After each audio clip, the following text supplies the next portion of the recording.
Mic ഒരിക്കലും തട്ടിപ്പറിച്ചില്ല. എൻ്റെ body language എടുത്ത് നോക്കിക്കും. ഞാൻ ചുമ്മാ ഒന്ന് നോക്കി തട്ടിപ്പറിച്ചു. ഞാൻ ചിരിച്ചുകൊണ്ടിരിക്കുന്നു. അദ്ദേഹം പറഞ്ഞു അങ്ങോട്ടും ഇങ്ങോട്ടും സഹോദര തുല്യമാണ് പറയും. അത് പറഞ്ഞോട്ടെ, അതിന് സ്വാതന്ത്ര്യം ഞാൻ അദ്ദേഹത്തിന് കൊടുത്തിട്ടുണ്ട്. അത്രേ ഉള്ളൂ. അതിനുള്ള സ്വാതന്ത്ര്യം കൊടുത്തിട്ടുണ്ട്. ഞങ്ങളൊരു ടീമായിട്ട് തന്നെ പോകുന്നത്. ഞാൻ പറഞ്ഞു അതിനകത്ത് നിങ്ങൾ എന്ത് വിചാരിച്ചാലും അതിലൊന്നും ഒരു ക്ലീൻ കൊത്താൻ പോകുന്നില്ല. അത്രേ ഉള്ളൂ. ഞാൻ തന്നെയാണ് തീരുമാനിക്കുന്നത്. അതിനകത്ത് ഒരു കൺഫ്യൂഷനും വേണ്ട അത് ഞാൻ പറയുന്നത് നിങ്ങൾ കൊടുക്കുന്ന നരേറ്റീവിലൊരു തെറ്റാണ്. ഇന്ന് സതുദ്ദേശത്ത് ഞാൻ പറഞ്ഞു എനിക്കും സുഖപ്പെട്ടു, എനിക്കൊരു നല്ല ഒരു സന്തോഷമുണ്ടായി. കാരണം ഇവിടെ കേരളത്തിൽ എത്രയോ ആളുകൾ പറയും, CPM പറയല്ല മുഖ്യമന്ത്രി മത്സരിക്കണമെന്ന്. അതിന് പറയുന്നതിന് അവർക്കതിന് സ്വാതന്ത്ര്യമില്ല. അതിന് ഏതെങ്കിലും ഈ മത്സരിച്ചില്ല എന്ന് പറഞ്ഞെങ്കിൽ നിങ്ങൾ വേറൊരു മൈനോറിറ്റി ഉണ്ടാക്കിക്കോ, ഇഷ്ടം പോലെ ഉണ്ടാക്കിക്കോ.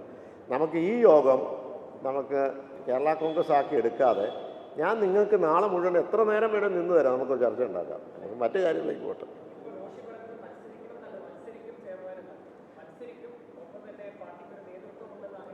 അങ്ങനെയല്ല പറഞ്ഞ പാർട്ടി തീരുമാനിക്കും എന്ന് പറഞ്ഞു. പാർട്ടി തീരുമാനിച്ചു എന്ന് പറഞ്ഞില്ല. അതിനകത്ത് വ്യത്യാസമുണ്ട്.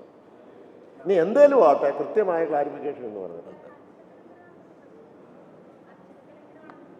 ഒരിക്കലും അച്ഛൻ കേൾക്കാനല്ല, സ്വാതന്ത്ര്യമില്ല ഒരു MLA പറയാൻ, ജനത്തിന് പറയാം, ജില്ലാ പ്രസിഡന്റ് പറയാൻ സ്വാതന്ത്ര്യമുള്ളൂ. പക്ഷെ അവസാനം എന്താ പറഞ്ഞെന്നുള്ളതല്ലേ. വാട്ട് ഈസ് കൺക്ലൂഡിങ് എന്താണ് statement? Concluding statement party will decide. This is the same thing. I am telling you the example of the CPM.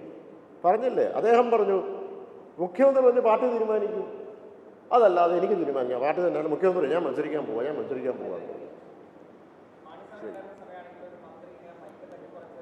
Mic ഒരിക്കലും തട്ടിപ്പറിച്ചില്ല.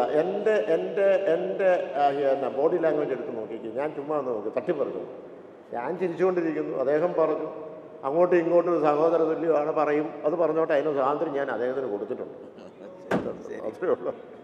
അതിനുള്ള സ്വാതന്ത്ര്യം കൊടുത്തിട്ടുണ്ട്. ഞങ്ങളൊരു ടീമായിട്ട് തന്നെ പോകുന്നത്. ഞാൻ പറഞ്ഞു അതിനകത്ത് നിങ്ങൾ എന്ത് വിചാരിച്ചാലും അതിലൊന്നും ഒരു ക്ലീൻ കൊത്താൻ പോകുന്നില്ല. അത്രേ ഉള്ളൂ. നിങ്ങൾ ഈ കീഴ്വഴക്കം എന്ന് പറയുന്നത് എന്താണ്?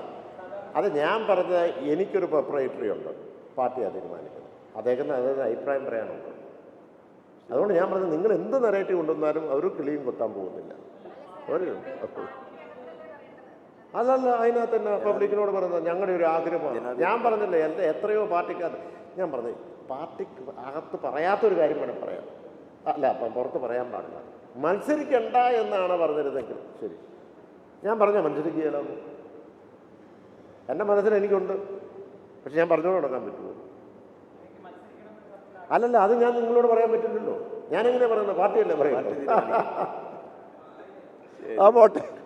നിങ്ങൾ എന്ത് പറഞ്ഞാലും നിങ്ങൾ നിങ്ങളുടെ നരേറ്റീവായിട്ട് പോവും, ഞാൻ എൻ്റെ നരേറ്റീവായിട്ട് പോവും. അതുകൊണ്ടാണ് ഞാൻ പറയുന്നത് ഇതിനകത്ത് കൃത്യമായി ഞങ്ങൾ കാണുന്നത് ഇതിൻ്റെ ആവേശകരമായ, ഞാൻ വീണ്ടും പറയുന്നു, ഞാൻ ഇത്രയും പ്രതീക്ഷിച്ചില്ല. ഒരു ക്യാപ്റ്റൻ എന്ന നിലയ്ക്കും ഒരു LDF എന്ന നിലയ്ക്കും ഈ പറയുന്ന ഉച്ചയ്ക്ക് 1 മണിക്ക് നടത്തുന്ന യോഗത്തിലും അവിടെയെല്ലാം ഓരോ ജനങ്ങൾ വരുമ്പോൾ അവരുടെ മുഖഭാവത്തിലേക്ക് നോക്കുമ്പോൾ നമുക്ക് കാണാൻ പറ്റും. മനസ്സിലായില്ലേ?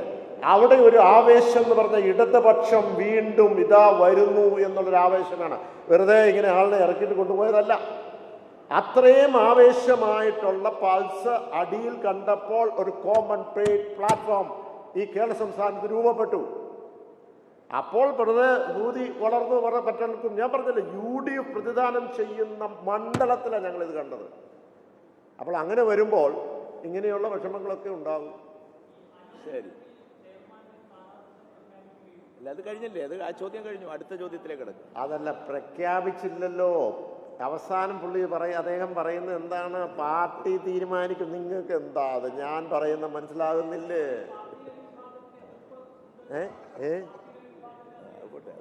മത്സരിക്കുന്നില്ല എന്ന് പറഞ്ഞ എതിർപ്പുണ്ടെന്ന് ഞാൻ പറയാം. അദ്ദേഹം പറഞ്ഞല്ലോ, എന്താ കേരള സംസ്ഥാനത്ത് ആദ്യമായിട്ടാണോ ഒരു സ്ഥലം മത്സരിക്കുന്നത് പറയുമ്പോൾ പ്രശ്നമായോ? വരട്ടെ, ഇനി അതിനെപ്പറ്റി ഞാൻ ബാക്കി പിന്നെ നാളെ നമുക്ക് ഇരിക്കാതെ നമുക്ക് ചർച്ച ചെയ്യാം. ഞാൻ റെഡിയായ എന്തിനും.